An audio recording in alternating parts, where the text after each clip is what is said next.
You see, it will be 35 years. For the last 35 years, our community has always had a presidential candidate. From 1992, Jaramogi, all the way to the last election. This could be the first election where our community does not have a candidate. I'm not saying it is going to be, I'm saying it could be the first election where our community does not have a candidate. The only other time that we didn't have a candidate as a community was in the year 2002 when Raila Odinga supported Moi Kibaki.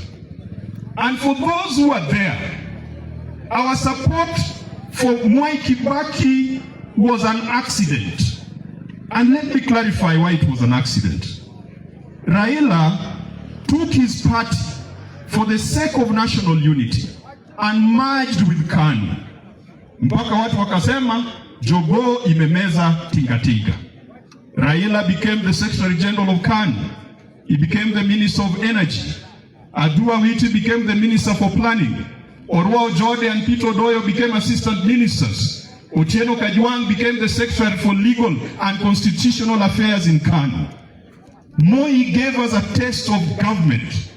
We were hopeful that Moi was either going to hold our hand or hand over the leadership to Raila Odinga and his team. Moi took the rungu and gave it to Uhuru Kenyatta. It was at the last minute, we had all our hopes that Moi was going to support us. But he gave the rungu to somebody else. Akatuacha mataa. Ilibidi tujipange. Raila Molo first went and talked with Simeon Nyachai. So they first discussed, but then he realized the ground was with the other side. So he rushed to Uhuru Park, and in the month of October 2002, he said Kibaki tosha for an election that was to be held in December of that year.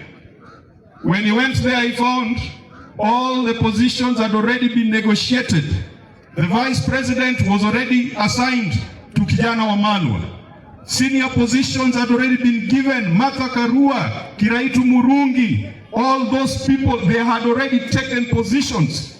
We came late in October, supported Moi Kibaki on the understanding that there was going to be created a position of prime minister. When Kibaki took over power, he was told those guys came too late.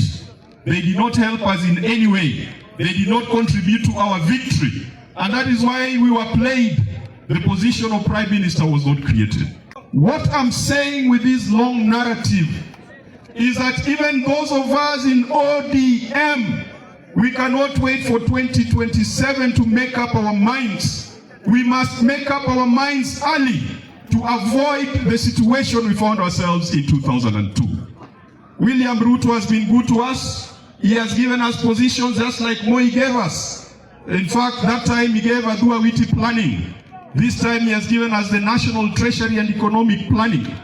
And so, we must decide early so that we have clarity, we know what lies ahead of us. We cannot demand too much from William Ruto now because we didn't give him the votes.